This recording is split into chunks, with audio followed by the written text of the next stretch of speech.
Hello everybody and welcome back to the channel. Now if you're new here, we talk about all things fandom and we talk about them in a positive way. But on Tuesdays, we talk about horror.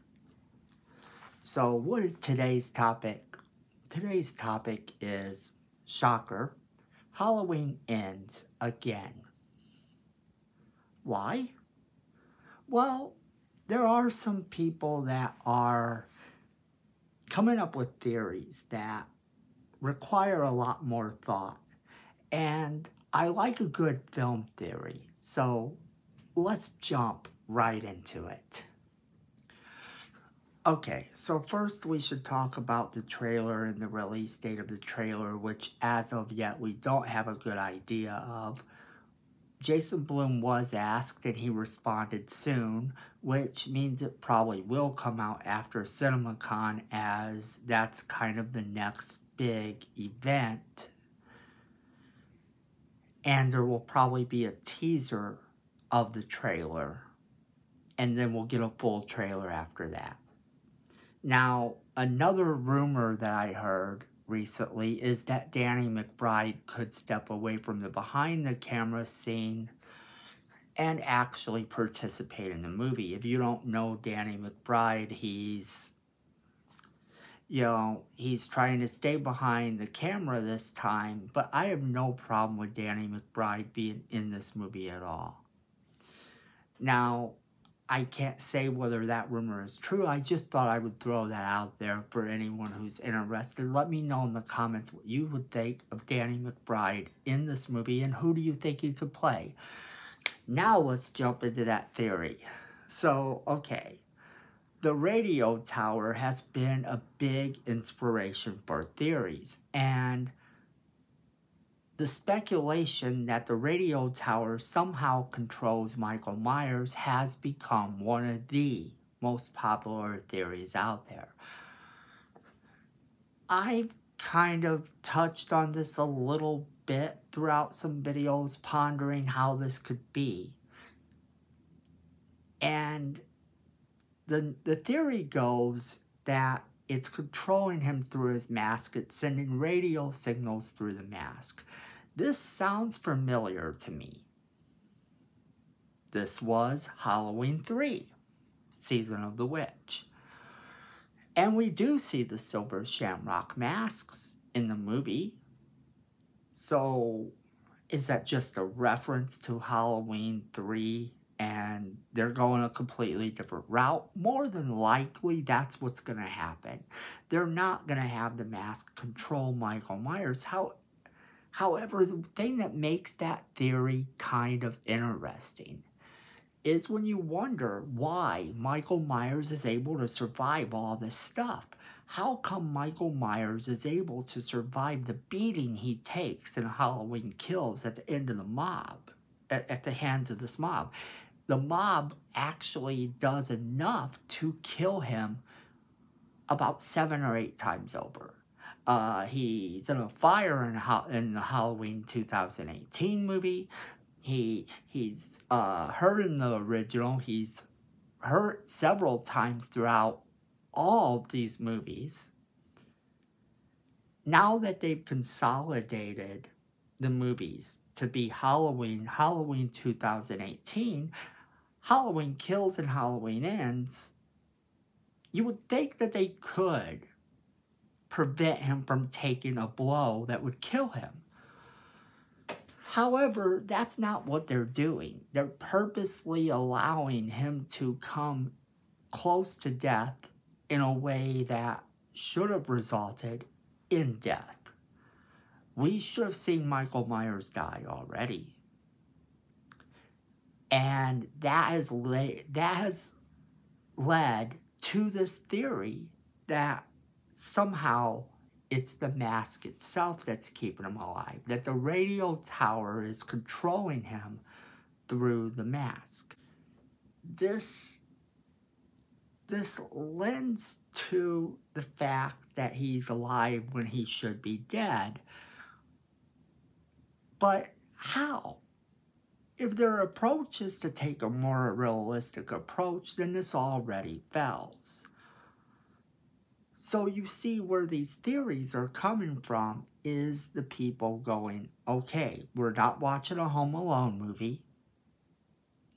He's not some comical character who's gonna take a pratfall down an icy set of steps. He's not gonna get a paint can smashed into his face and survive. Which, there's a movie called Better Watch Out. It's a Christmas movie, and it's super disturbing.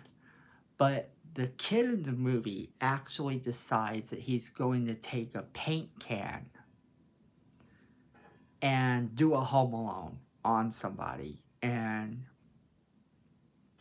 yeah, it don't go like it does in Home Alone.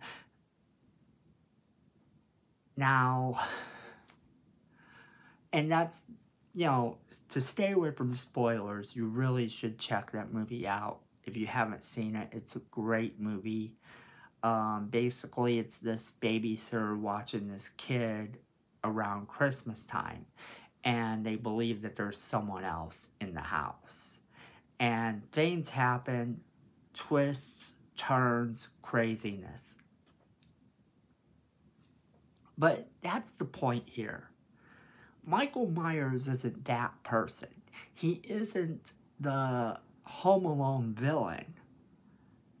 And if they want to say they're keeping this realistic, they've already failed you. So where do I think they're going with this whole thing? Well, I think that what we could actually see is Michael Myers going back to this complete and utter boogeyman mode, as I've stated before. But what if there is more to it? Let's play devil's advocate. Let's look at this theory. If the radio tower is in fact controlling Michael Myers' mask, could it also be controlling other people's? I touched on that in a previous video. But this theory is persistent. And if you're going to look at it this way, you have to look at it as this could very well be where they're going. And so the thing of it is, if the radio tower is controlling Michael Myers, who else does it control? What else could we see? And that's kind of cool, because it's paying homage to the season of the witch without it actually being the season of the witch. I don't think we're going to see the Silver Shamrock as a massive company. I think those masks are legitimately paying homage, but the mask that Michael Myers wears could be a direct reference to that movie. Maybe this radio tower is the new Silver Shamrock Toys. I'm not saying it's Silver Shamrock Toys. I'm saying it's taking the place of that. That maybe this radio DJ that we heard about, because there's a rumor that he kills some radio DJ, and that's why we see the radio tower. I don't think that's going to be in the beginning of the movie. I think Michael Myers is going to be drawn to this radio tower by Laurie Strode, who possibly figures out that this is controlling him somehow, that it's the radio symbols. Maybe there is some big reference to witchcraft and Halloween night and all that. And if that's true, and they can do that in a really epic way, then I'm down. Picture it. Laurie Strode finds out throughout the course of the movie that there is this cult that has been in Haddonfield for years, maybe even eons. Maybe there's a founding fathers of Haddonfield itself. And they are the ones who made sure that the child born on a certain night. No. No, but maybe they are the ones that made sure that Michael Myers would be their vessel of destruction, coming after the enemies that they want to be destroyed. And maybe the whole thing hasn't been as random as we thought. Maybe the Strode family had something to do with this from way back when. And now he can finally finish off the Strode family once and for all. Or can he? Because Laurie Strode finds out about this coven, about what they did, cursing this mask, cursing this kid, making sure that he can never die. She lowers him to the tower, and she faces off against maybe one villain. Maybe it's the Michael O'Leary doctor character that we talked about in a previous video. If you haven't seen that video, check it out. But what if a lot of the doctors and lawyers and real estate developers in Haddonfield are these coven people, these witches? And this Michael O'Leary character is the main villain. Michael O'Leary definitely has the skills to pull it off. But think about it. If he's the only one she has to face, she could dispatch him. And then her and Michael Myers finish their fight on the radio tower at the very top. Either one or both of them falling to their death.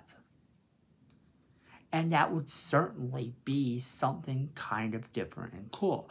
And it fits in line with the overarching theme that has to be remembered in these theories that Jamie Lee Curtis said this movie will make people mad.